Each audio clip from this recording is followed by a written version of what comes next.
Welcome to Not So Quiet on the Western Front, the podcast where we lift the lid, bust the myths, and explore the incredible history of the First World War. I'm Dan Hill, a military historian and battlefield guide specialising in the history of the war on the Western Front. And I'm Dr. Spencer Jones, author and senior lecturer in war studies at the University of Wolverhampton. When we imagine the First World War, we think of shells, machine guns, and gas. But for the men who lived in the line, another enemy was always present: filth. In today's episode, we discuss sanitation in the trenches. Why were the trenches so filthy? What that did to soldiers' bodies and minds, and how armies tried, with varying degrees of success, to keep a modern industrial war even vaguely hygienic. Well, hello again, Dan. It's good to be joining you on the podcast as always for a topic which, like a lot of our topics, I think is perhaps one of those that's a little bit left field, is one of those things that perhaps a lot of people who are interested in the First World War are aware of, but one that we don't think about that much, and that's how do you keep yourself clean in the trenches, and how do you keep trenches in which, of course, millions of men are living in for years in any way habitable. And although sanitation isn't something I think that we'd describe as a sort of sexy subject, it's absolutely not, or perhaps a subject that you'd immediately think of when you think of the First World War, it's actually completely essential for the effective fighting of it, because without sanitation, nothing else works.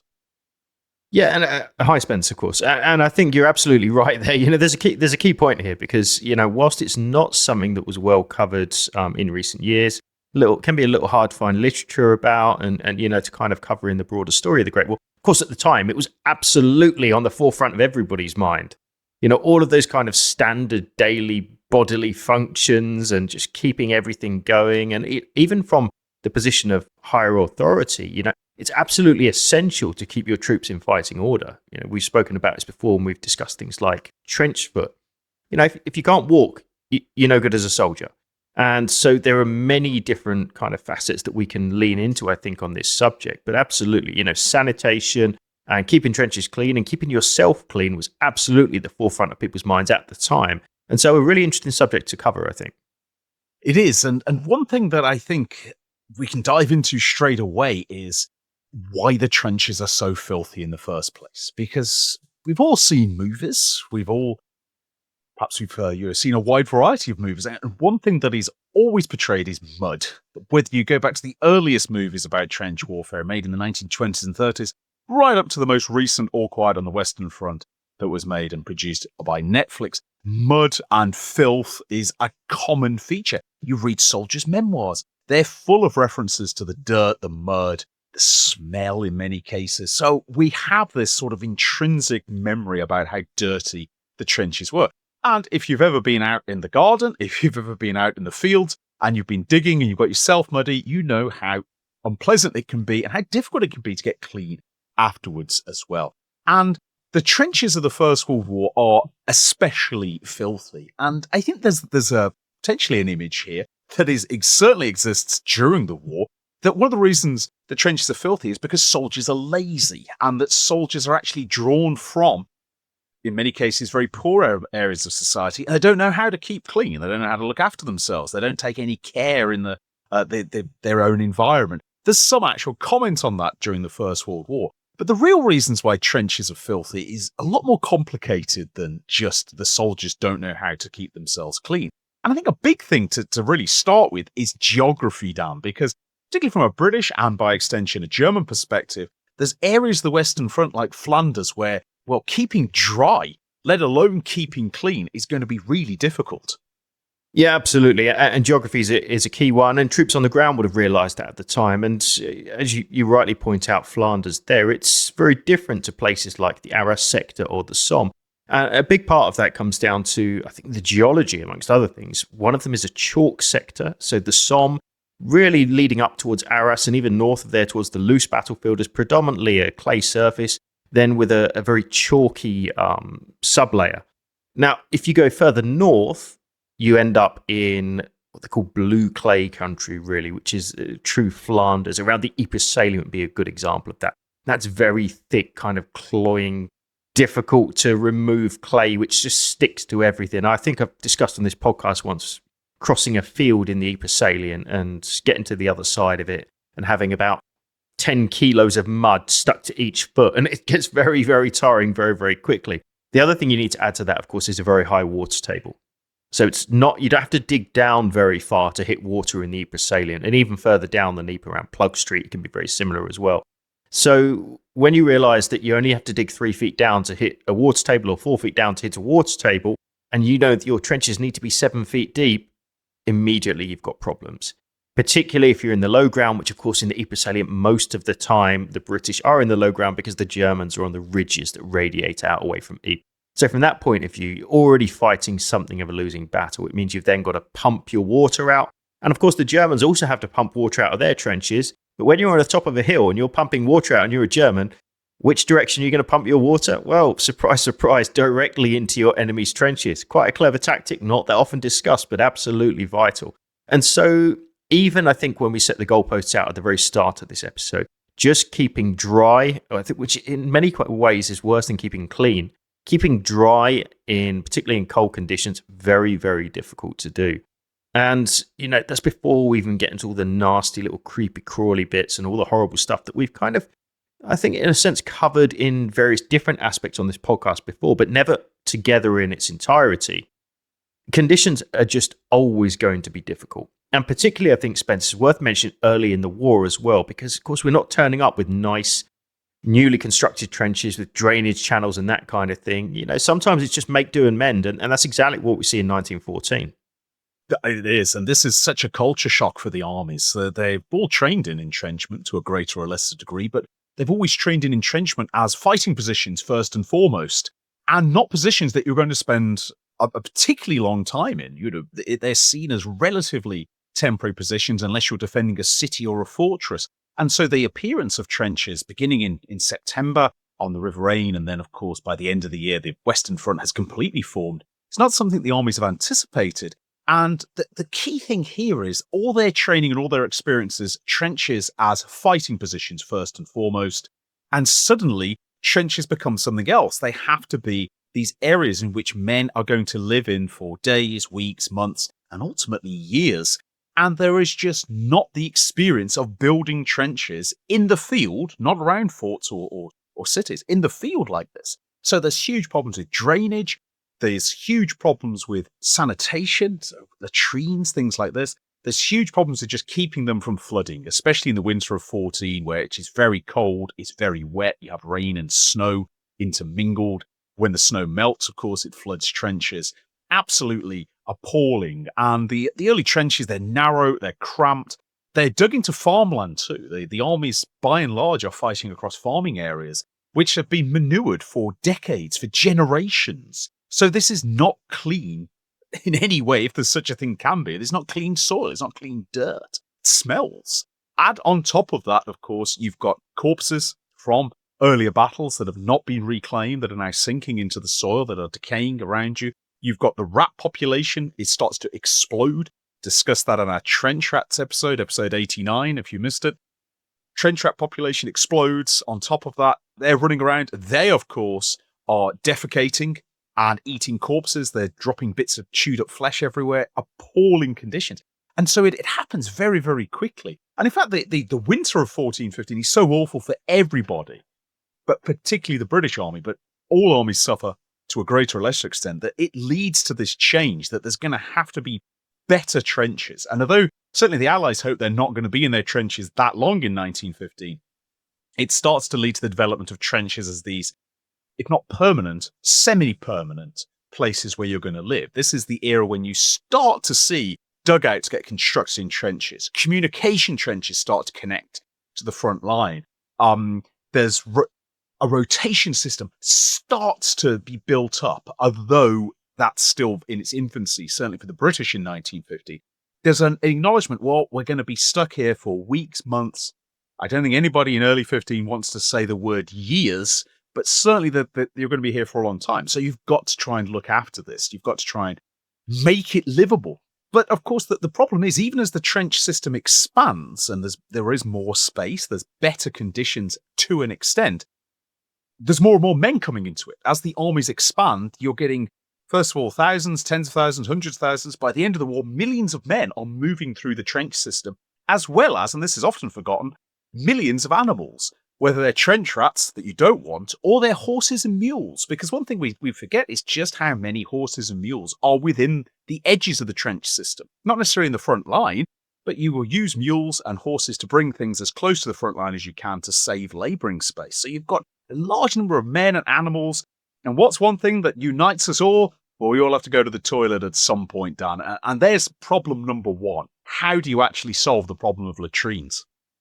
Yeah, I mean, density brings a whole raft of new problems. And of course, bear in mind, this isn't something that's been done before. This is something that has to be worked out on the fly and as effectively and quickly as possible. And as you rightly say, toilets is one half of the problem. The other half is the stuff, let's put it in a fairly crude way.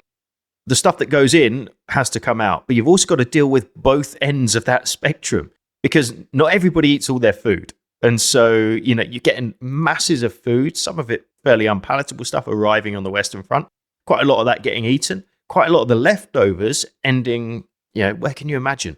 Out in the middle of no man's land, which is exponentially feeding the rat problem, which is causing other illnesses and disease and all of this kind of stuff. That in itself is a problem. No man's land, and we have mentioned this before, but no man's land is an absolute tip for really all of the war. Forget just the rotting bodies out there. It's the half-eaten can of bully beef that somebody threw out in November and has been sitting out there for 6 months. It's all of these kind of things. It's also, of course, the dead horses behind the lines that have been partially buried and the shells come along and partly expose them and all that kind of horrible stuff that you can imagine. And then, of course, all of the stuff that you eat, bodily functions and all that has to come out some way. When you've got a total of 5.4 million British soldiers who serve on the Western Front, let's put it bluntly, that's a lot of shit that's coming around that location. And that's just talking about the Brits. Of course, you've got the Germans and the French and the Belgians on the other side as well. So having to deal with this kind of problem is extremely difficult. And the stakes are high as well. Dysentery and things like this can be absolutely debilitating. And, of course, compound the problem as well of having to deal with excrement. So how do we go about doing this? Well, the short answer is nobody's really sure at first. There is some pre-war understanding, particularly in military circles, of needing to get rid of excretia amongst other things. There are plenty of them. But how to do it on such a scale and in a static warfare kind of condition is really quite tricky. We'll come on to it in a minute, but sanitary sections and sanitary orderlies are going to come about as a result of this one big problem.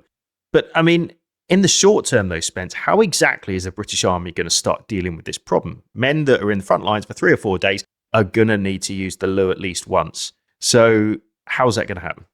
Well, in the very earliest days, with no kind of genuine latrine system, it's quite simply do it in a can, usually a can of your food, and throw it over the side of the trench. Throw it into no man's land.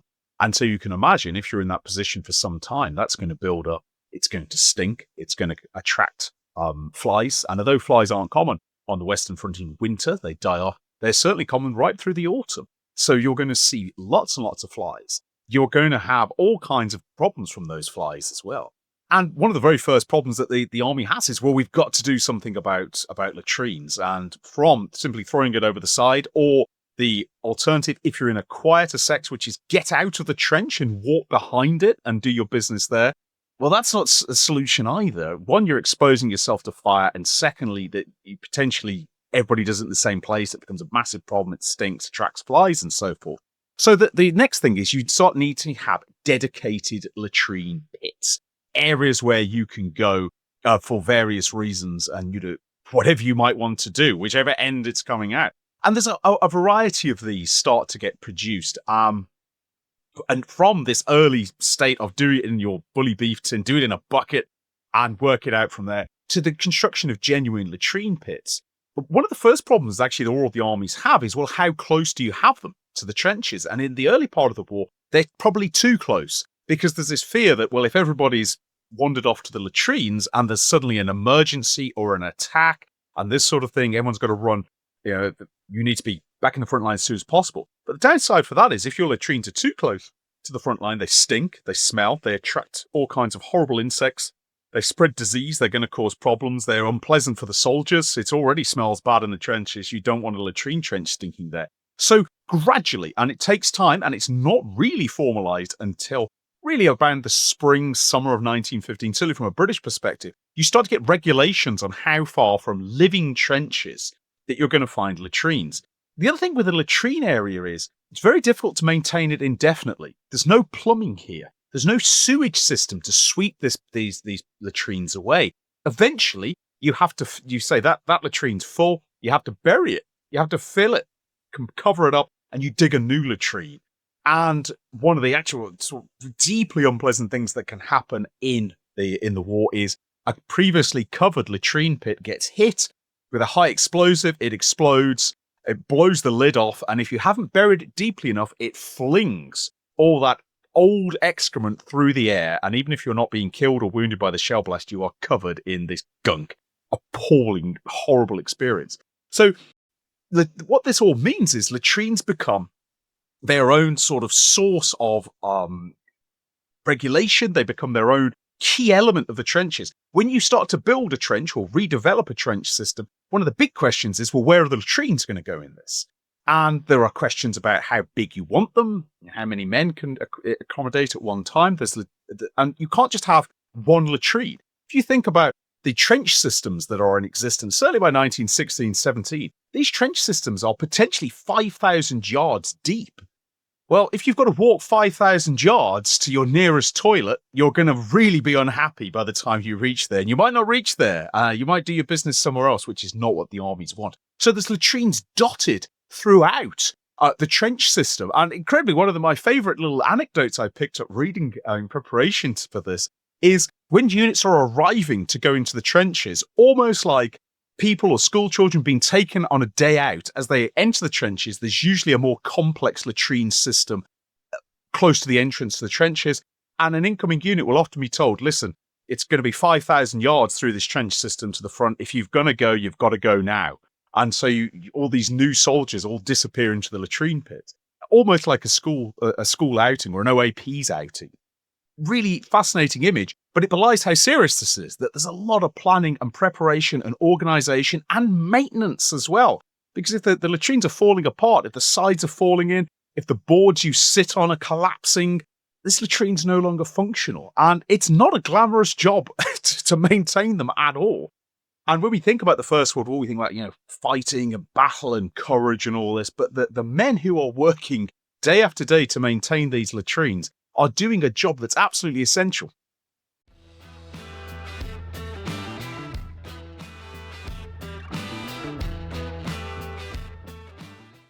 Yeah, and we're talking, of course, about sanitary orderlies here. So there's a couple of ways to look at this. First of all, fairly early on, each company will have one man that's dedicated to doing that job. And their job is to dig new latrines, to make sure they're sited in the right place, to make sure they stay relatively hygienic, to supply all of the relative things that you need in order to keep a daily latrine operational. The story's a little bit more nuanced than that. It's actually originally, of course, it's not a job that you're going to find many volunteers for. It's usually doled out as a punishment as somebody that's not done a particularly good job. They're going to spend a period of time as the sanitary orderly. Although later on, there is some suggestion that actually it does come with its perks, not having to go on do stand to and all of this kind of thing, and not have to do go on sentry go, as they call it. There are a few perks associated to it, and it's actually quite a position of power, if you can imagine, in a strange way as well, if you've got control over these kind of things. So the sanitary orderlies, which later on will develop into a complete divisional unit, a unit attached at divisional level, which becomes sanitary sections, these guys have got an extremely important job that they've got to run, and they've got to do exactly what you've just described there. Figure out how are you going to site some latrines, how many men are they going to cater for, how long are they going to be operational for before you then shift on somewhere else, and where's that going to be, and how are you going to tell people where to find them, and how are you going to signpost all of these locations. So there are lots and lots of different things just getting by on the day-to-day basis. And let's be fair as well, latrines are a legitimate target for the enemy. The enemy knows where your latrines are. You want to drop a shell in a general area where you think it might be occupied, pretty high chance the latrine areas is going to be a fairly high traffic zone in the trenches. So, there are some real considerations there as well, and there's some serious danger. So lots of different things to consider. I think just as you were talking this, Spence, I'm going to sidetrack slightly because it reminded me of a famous phrase that may well find its heritage in the First World War, and even a second one that you said or that you alluded to, which is to be caught with your trousers down, quite literally. I don't know, but I wonder if that comes from the First World War in that kind of scenario. But certainly one that's supposed to is the phrase to go like shit off a shovel, to go very quickly. The idea being that men would occasionally do their business on their entrenching tool in a trench and then fling it very quickly across no man's land, usually in the direction of the enemy. Potentially that phrase comes from there, but British toilet humour, all that kind of thing. I suspect that there's some truth behind both of those. But that's just one issue that we got to deal with. It's worth pointing out that so many of these issues are interlinked. This idea of, as you've rightly mentioned, food and excrement out in no man's land, which breeds flies, which are then going to appear in your trench about the time that you're putting a spoonful of food in your mouth and perhaps even land on your food as you're eating it. This really compounds things. And actually, there's a very serious side to this. And it really comes in the form of diseases and illnesses that are born from poor sanitation in the trenches. And let's be fair, there's plenty to choose from. Isn't it just? And this is something that I think we forget, that disease and war go hand in hand. And right up until the First World War, every single major war in history that certainly I can think of, and listeners, if you can think of a counterexample of a major war, I'd be interested to hear about that in the comments. But every major war prior to the First World War, as more soldiers have perished from disease than have perished from enemy action. And the First World War actually breaks that trend, which we'll come on to how and why that happens in a moment. But the diseases that are in the area in the First World War are many, varied, and they're all pretty grim. And so many of them are connected, of course, to sanitation. Leaving aside the risk of infection, which is very serious in the First World War, penicillin isn't available. A nick that becomes infected can potentially lead to sepsis every single time. And the Western Front is full of sharp objects, even if you're not in battle. There's bits of barbed wire, bits of metal, bits of shell fragment that might cut you at any moment. But diseases in particular are serious. We keep mentioning rats and flies. We can add lice to that as well. Body lice, absolutely endemic throughout the trenches, no matter what army you are. They will get into your uniform. They'll get into your hair, no matter what you do. Flies, I think, are the one that perhaps we forget about. And there are certain battlefronts that, beyond the Western Front, like Gallipoli and Mesopotamia, where the flies are absolutely a huge threat. They're worse than the rats on these battlefronts. But on the Western Front, we tend to think more of rats, and that's largely because of what memoirs have left us. If you read deep into these memoirs, flies in the spring, the summer, and a little bit into the autumn can be a nightmare as well. They swarm in vast numbers, of course, laying eggs on the dead, swarming around latrines and over latrines, over discarded food. And in the hot summer months, these flies are everywhere. They're in your dugout, they're in your hair, they're in your food, they're in your mouth. They're causing havoc. The rats are causing havoc. And so there's all kinds of dreadful diseases. And one that is really closely associated with the First World War is borne by lice. And this is trench fever. So when a trench louse bites you, it can give you this disease, which will give you terrible fever. It can give you pain in your limbs and your extremities. And there's no real treatment for this apart from rest. You just have to tough it out. And if you do pick up trench fever or louse fever, then you could have weeks or months off duty while you recover. And it's really deeply unpleasant. And perhaps at various times, somewhere between 20 and 30% of British sick in hospitals behind the line, so not wounded, sick, are actually suffering from trench fever, especially early in the war, where delousing is not quite as rigorously enforced as it will be later.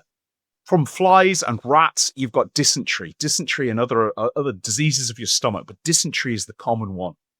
Spread mainly by flies, they contaminate the water, and there's direct connections here between poor latrine discipline. So if the latrines are dirty and that manages to get into the water supply in some way, that's a recipe for severe dysentery.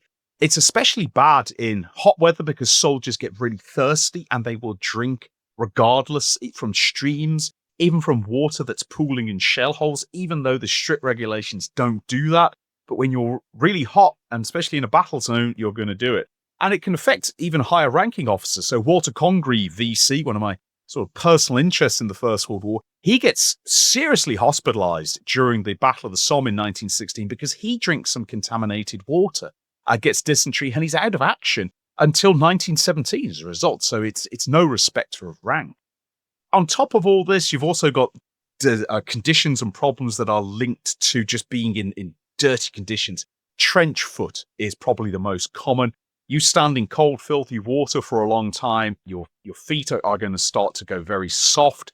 That's going to lead to swelling. It could lead to infection, and trench foot untreated will disable you permanently because it can lead to amputation. There's also the slightly rarer knock-ons, which is trench hand, which if for some reason your hand has got very numb, not unknown, but rarer, or the particularly horrible trench mouth, which is a type of oral infection, as the name implies, which is linked to various things, but also contaminated water too. So there's all these dangers, and that's before we get into just the regular things like colds, flus. Of course, the Spanish flu, very, very dangerous in the latter half of the war. Bronchitis, pneumonia, sore throats, tonsillitis can kill you very easily in the First World War.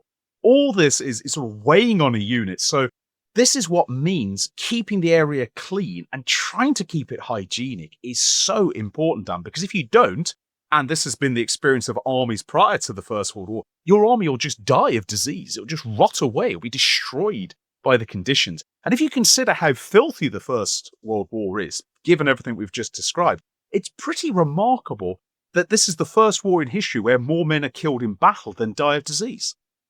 Yeah, and it really is. It's actually quite shocking. If you look back at something like the Napoleonic Wars, Guadiana fever, which breaks out in Wellington's armies in the peninsula, of course, there's a staggering number of casualties, far more. I forget the exact number, but it's 6, 7, 8 times more than men that die from illness in that war than they do in action. But, as well as it being fatal or potentially fatal, it's also worth pointing out, just if we take it back to the kind of human perspective, just how debilitating and frustrating and annoying that kind of stuff would have been.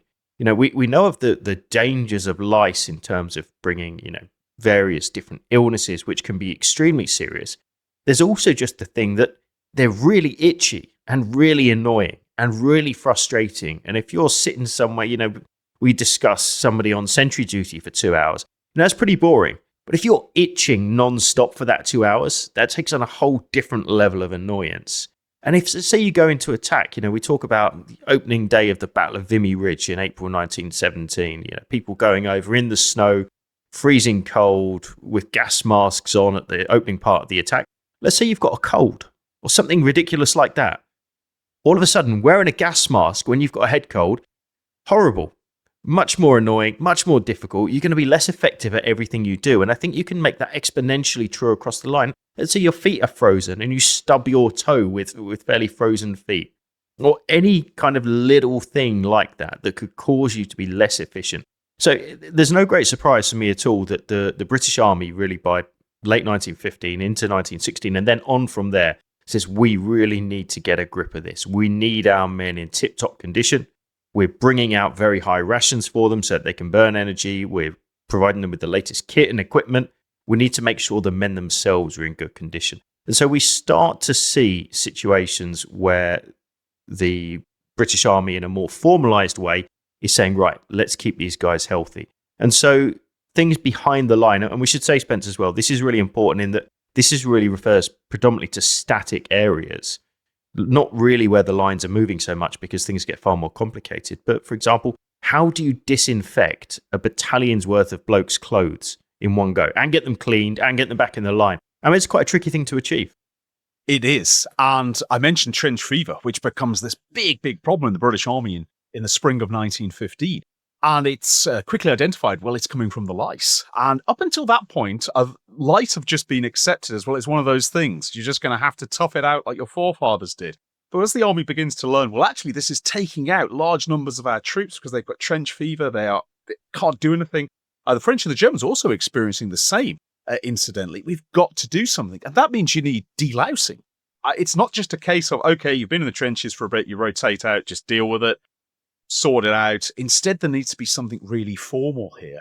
And great point, Dan, and worth bearing in mind, listeners, about we're talking really about areas where the lines are relatively static, because when you're in a battle zone, the Somme, Verdun, Ypres, at many times where the lines are moving and the battlefield is more chaotic, then doing this becomes incredibly difficult and the sanitation problems are almost insurmountable.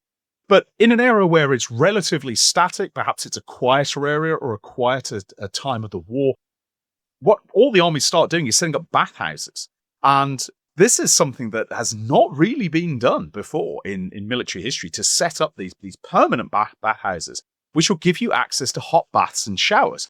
And to do this, you're going to need plumbing. You can't just sort of improvise one in the middle of a field. You have to do this. And the army, although it does in places allow troops to bathe in rivers and so on, generally it sort of tries to avoid that, because this can actually spread disease. It's not quite as effective. So you get a whole series of bath units. And this is true for all the armies that are set up where you've got plumbing. So this might be a brewery. It could be a disused factory. And if you can't have access to these, because these are also potential targets for air raids, usually they're too far away to be hit with artillery, you get bath trains where the disused water is either stored in a tank and then just exited, just vented out, a bit like a train toilet. Or in some cases, the train will stop and the disused water will just flow out underneath it. And the very fact that so much is put into this by all the armies, it gives you some idea about how important it is. The importance of a hot bath and a shower as you come out of the trenches, to clean away the lice, to clean away the filth, clean away the disease that you might have, the bacteria that is probably all over you. And you can imagine, Dan, if you've been in the trenches for some time, especially if it's been cold, but at any time of the year, and suddenly you're rotated out and your commanding officer says, good news, men, we're going to go to the bathhouse. This is a huge morale booster. And again, this features heavily in a lot of memoirs and accounts. Just the simple pleasure after being in the ghastly, cold, muddy conditions, thinking, I'm going to get a hot bath. It raises spirits, perhaps like nothing else. You're probably feeling good because you're rotating out anyway, and then you're going to get a hot bath. Fantastic. And, a real morale booster, but also with a really important medical aspect to it as well. Yeah, and if you think about it on a practical level, given the numbers of people going in and out of the line on a regular basis, say you do your 4-day stint in the front lines. By 1916-17, the system's really down quite well, to the extent that you can kind of get all of those things at the same time. So look, if you're getting in a bath, you got to take your clothes off. If your clothes are taken off, you might as well try and disinfect or delouse them at the same time, get them washed and laundered, and try and get some kind of sense of normality, so that when you're back behind the line, you're feeling a bit more fresh. Ideally, you're not lousy at least for a couple of days. In reality, quite a number of memoirs say they put their clothes back on, they feel like they've got more lice in them than when they took them off in the first place. But, it's an imperfect system, but it's a workable system. Quite a few memoirs I've been reading recently in the build-up to this talk about showers. And, in its general sense, a hot shower or a hot bath would be great. But a lot of troops say, look, if you're the first guy in, you get absolutely scalded by red hot water. And if you're the last guy in, you get fairly tepid water, just about enough to get soap over yourself. And then the water cuts off and you're left freezing, covered in soap.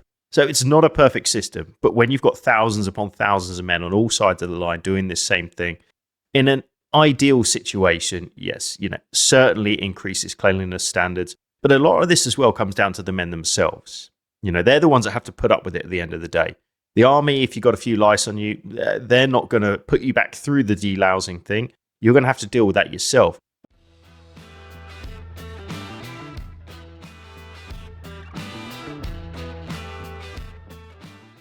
And so we get these kind of informal systems where men are behind the line. And one famous one, of course, talking about phrases that come from this kind of part of the world, this idea, Spence, of chatting. This is a great phrase, and we discussed it in our trench lingo episode a long time ago, but certainly in England, in many ways, what we're doing now on the podcast, we are chatting, we're having a conversation, and the word actually comes from conversations that are going on as men are delousing themselves, often in the trenches. Can be behind the trenches, might be in the trenches. As we've discussed previously, you've got a lot of free time in a quiet zone in a trench. What else are you going to do apart from hunt the lice that are all over you? And lice love to lay their eggs in seams and folds of clothing, and they're going to hatch out. They're going to be warmed by your body heat. They're going to hatch. Then they're going to irritate you. They're going to itch. They might give you trench fever. They're the main vector for that disease. So what do you do where you try and get rid of them? Lots of different ways to do this. Louse powder is issued. It's pretty caustic stuff, so it's not great on your skin. And if you've got any kind of abrasions or in any way you have a sensitive cuticle in any way, shape, or form, it's going to irritate you. It's going to sting. But often it's better than actually the alternative, which is to be covered in lice. The problem with louse powder is you've got to keep applying it. It's not something that you douse yourself and then that's it for the rest of your tour in the trenches. Got to keep using it. The other one is trying to burn lice. And particularly burn lice out of the seams of your clothing. And usually the way you'll do this is you'll heat a bayonet, usually over a fire. Quite often there's small fires available in the trenches. You'll heat it up and then you'll try and sear out the eggs without burning your uniform, because you don't want to burn a big hole in the armpit of your uniform when you're doing this. And this is slow, tedious work. It's methodical work. So what are you going to do? You're going to talk to each other as you're doing it. And this is where chatting comes from. We talk a lot more about this, where its origins and so forth in the Trench Lingo episode. But the key thing I think to take away from this is it's a constant battle, because there are millions upon millions of lice running around the Western Front. Even when you've cleaned yourself completely and you are tip to toe in louse powder, you're going to be okay for a few hours, maybe 24 hours. Then that's going to rub off. And then more lice are going to go, oh, very nice, you're nice and clean, let's jump onto you. So there's this constant battle with it. And they are incredibly irritating as well as itching. They will give you serious diseases. And a point just to emphasize again about this is how important it's considered, because you made a great point, Dan. Imagine going into battle with a cold.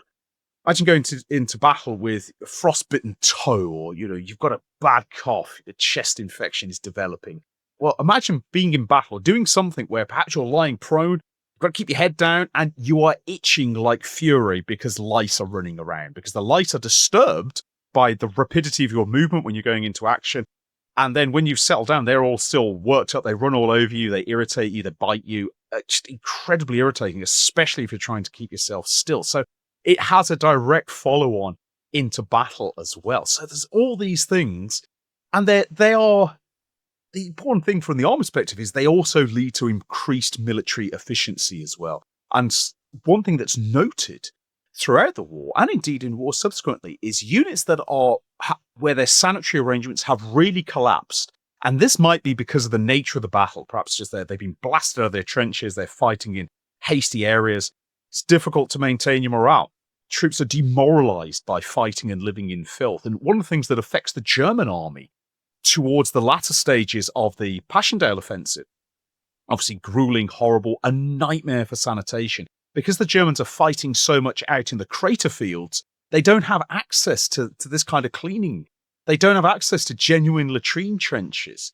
They are reduced to, doing it in discarded helmets and throwing it out of their shell hole. And they get exhausted, demoralized, they become ill. And something that's quite interesting about German soldiers captured towards the end of that offensive by the British, obviously appalling for both sides, is the number of Germans who are ill when they're captured. They've got colds, they've got chest infections, they've got conjunctivitis in their eyes.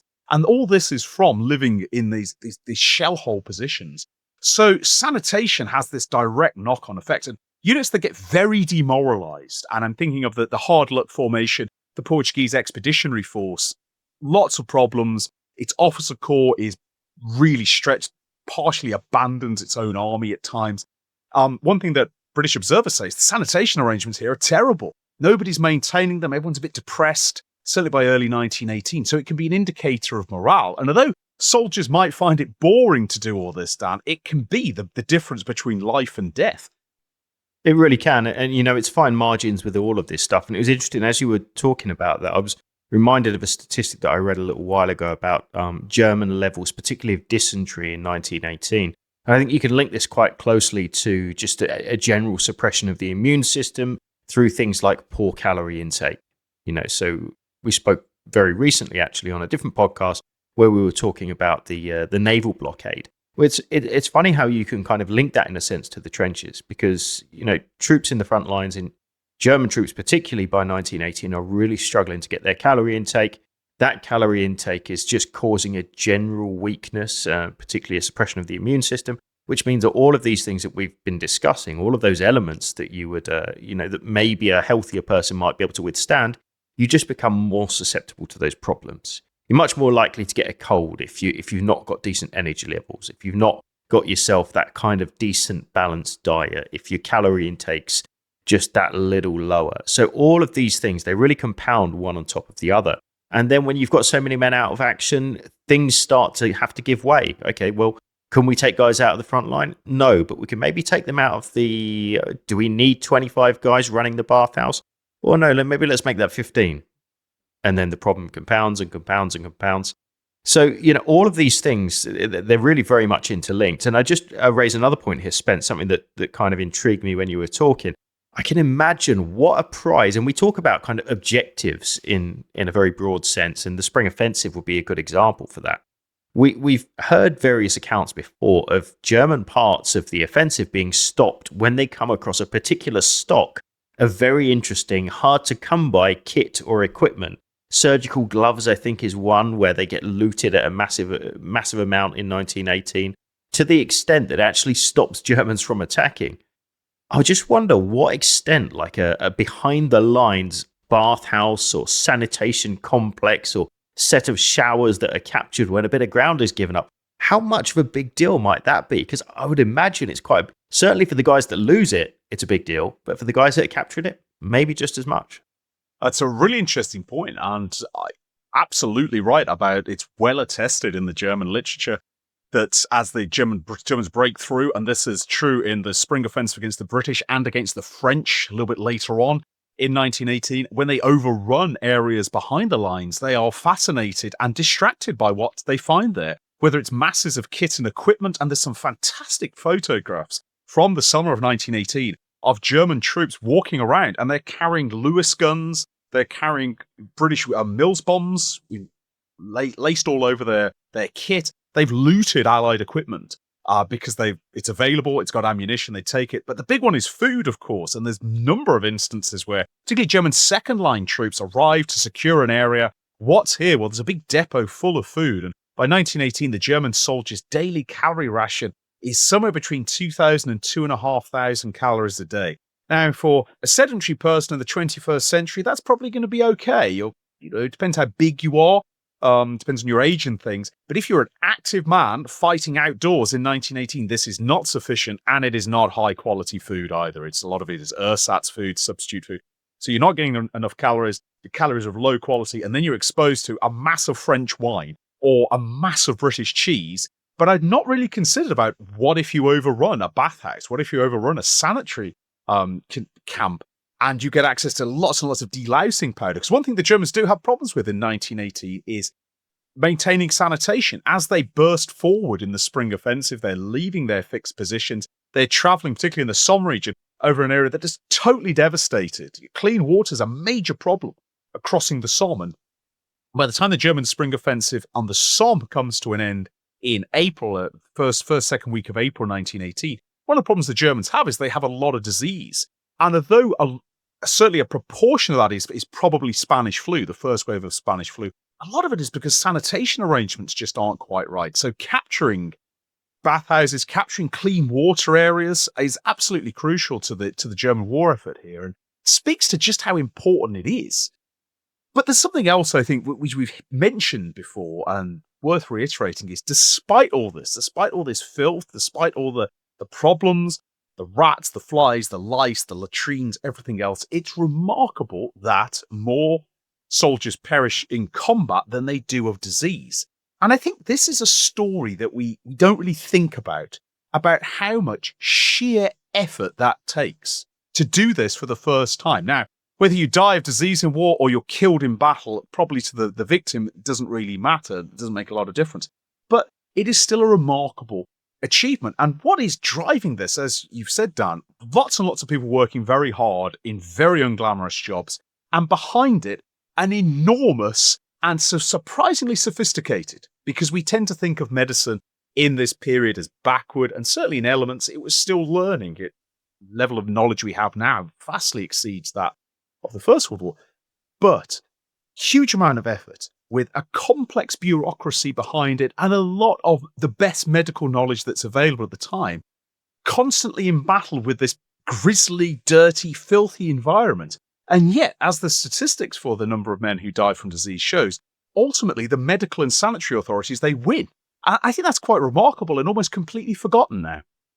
Yeah, it is. It's an unglamorous victory, but I think it's an important one, and certainly the men at the time did. I think it's interesting to just dwell for a second on this idea of more deaths than in battle than illness, and of course there are two ways to look at it. Well, the First World War must just be exponentially more deadly than other wars, or sanitary conditions are just way better understood. I suspect the truth, as I'm sure everybody here will agree, lies somewhere in between the two.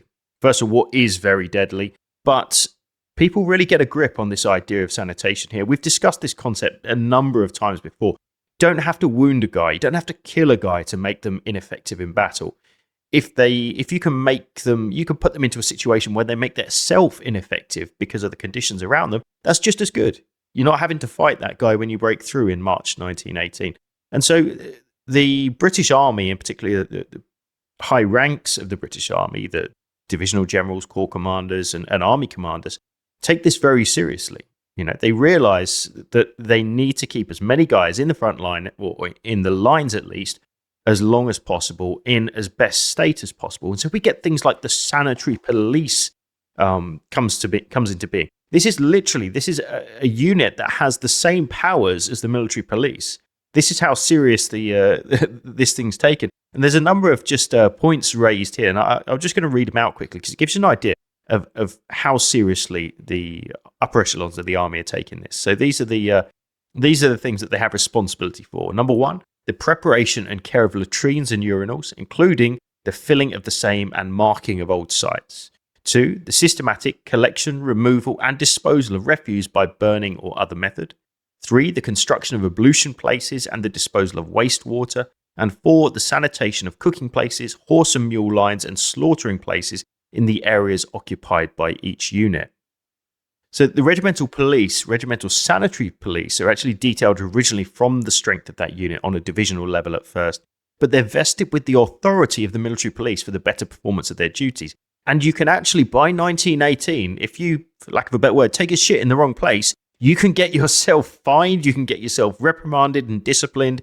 It's a really big deal. They'll even try and seek out who it is. They'll go to your company commander, your platoon commander, your section leader, and say, who left 10 minutes ago and went in that direction and has done his business in the middle of a trench? This is a big deal, and it's taken very, very seriously. In fact, it's funny that you mentioned the Portuguese there earlier. Certainly when the British overtake a section of the French line in 1916, number of memoirs comment on the difference in sanitary conditions. And French latrines are not as well established as British, and British troops moving into an area that was previously French trench regularly talk about having to avoid some of the excreta that's just been left around the trenches. Now, I think a lot of troops argue that that's been left there as a gift by their allies, but I don't know if there's any truth in that. But it's certainly noticed and noticeable to some people. So yeah, I mean, look, this stuff is taken extremely seriously, and I think, Spence, rightly so. Just the level that you've explained there, Dan, about if you get caught doing something you're not supposed to do by the sanitary police, you're in serious trouble. Fines, being put on unpleasant duty, which interestingly enough might include actually working on latrines and things like this. It's really, really serious. And one of the things I have come across is actually that there's some mockery, there's some jokes made towards the British by the French about how seriously the British take this. This is a really big thing. But in fact, it's really important because, as we've laid out, the difference between a successful attack, a section that is going to be ready for action, and a section that's combat ineffective, it might boil down to, does somebody have dysentery? If you're going into action with your platoon in 1917 and your Lewis gunner has got dysentery and your top bomber, your top grenade man, he's got trench fever, your platoon's in serious difficulty, and you can't then go to your superior officer and go, oh, bad luck, we've got 2 guys out with illness, can we stay behind? No, you're going to have to work it out. And that might mean the difference between life and death. It's interesting too that the Germans also take their sanitation very, very seriously. And there's some German accounts that are actually surprised at how poor French sanitation is in areas where they overrun the French in 1918. So whether it's a sort of French thing, I don't want to in any way besmirch the French army's fighting ability. Otherwise, James Taub will be straight into my emails afterwards telling me what for. But it is sort of noticeable about this. And certainly you mentioned, Dan, that point about when the British take over French trenches, the number one comment is, what a mess.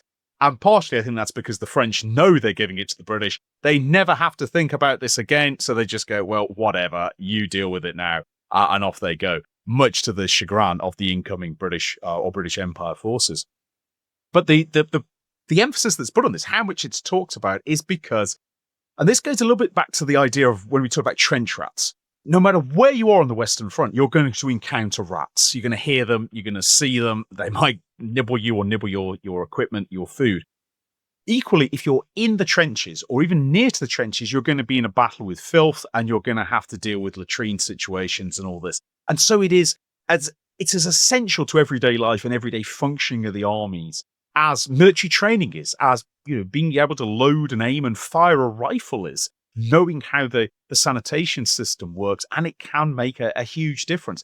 And there's another thing just to emphasize is it makes a difference to the soldiers. Soldiers are humans. They are not unthinking automata, and living in degrading conditions degrades you as a person, tires you out, makes you feel low. And if you're in a trench that's constantly filthy, that is not being fixed and not being repaired, nobody's doing their job, you start to question, well, why am I doing my job? Why should I stay awake during sentry duty? Who cares? Nobody else is paying any attention. And so little things like keeping the sanitation up is just as crucial as manning the machine guns, as firing the artillery barrages, as doing all the things that we think about to do with combat. But it's a side of the war that perhaps until today, I think a lot of people don't really think about.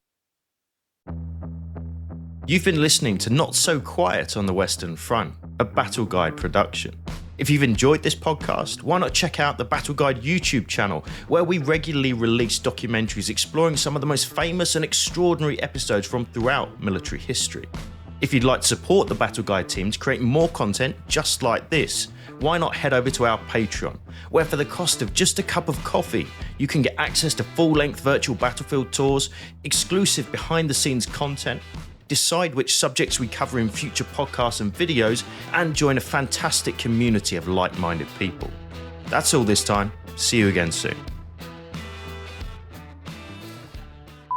Great stuff. Well done, mate. I enjoyed that. That was good. Should we do a quick dugout since we're here? Yeah, we might as well.